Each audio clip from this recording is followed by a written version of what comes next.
Hey, that's how I do. I just start like this. Yes. Nora?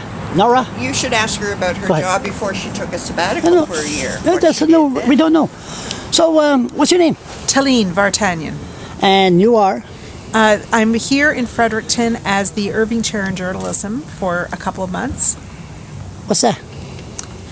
It's a position at St. Thomas University in the journalism school.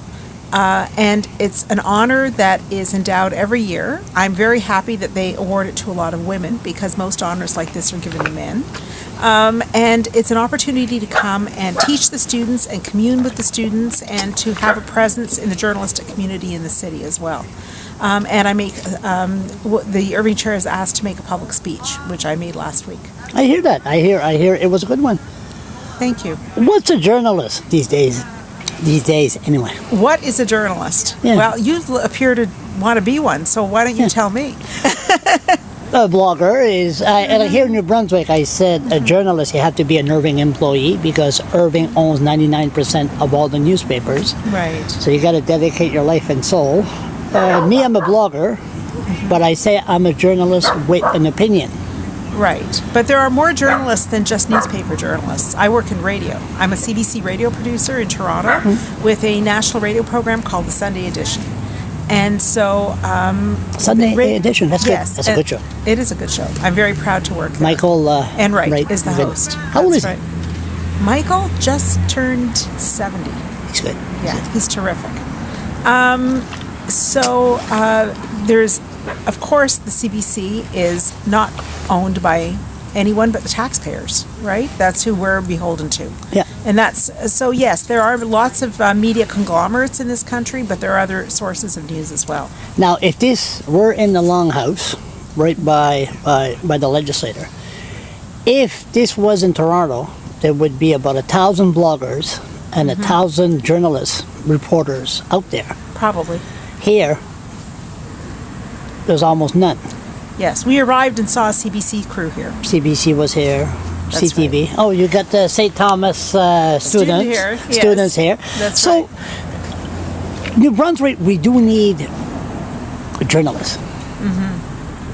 Absolutely, because journalists help to keep people accountable, and help to maintain a sense of information about what's going on in the world, keep people informed so that they know what's happening. Otherwise, how are you going to know? Like when they had the merger, Astron and CTV? Astral Media. Yes, Yeah. and we lost Randy McKean Yes. and Kelly McGee, KSJ Radio. Okay. They got rid of them because of merge big industries. So, Well, this is happening everywhere in the world, not just in Canada. no. In the U.S., there are 2 or 3 big companies that own all of the media in the U.S. Yeah, I know. This happens everywhere. Yeah, and it's a hazard in the business for sure. But that's why it's good that we have public broadcasters as well. So what are you going to do here the next couple of months? St. Thomas? I'm here only till the end of November. Okay. And I want to come to events like this, have a better understanding of what's going on. That's why I'm here. And that's why I came with my friend Norma, who also has an understanding. And she also embodies the fact that this protest is not just on the part of First Nations. There are lots of New Brunswickans who care deeply about the environment, who care deeply about what's going on with oil companies and so on, who are lending their support. And as I said in my speech, it really matters when people who are in a position of privilege join a cause. That makes a big difference. And so I think it's great that it's not just First Nations. But the First Nations are for sure leading the effort. Do they got fracking in Ontario?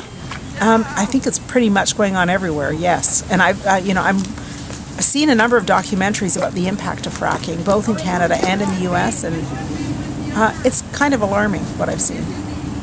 And last comment to you? Oh, she's doing very well. I don't need to add to her at all. That's the first time. You don't often render Norma speechless. No, he doesn't put me on a lot. Thank you very much. Thank you.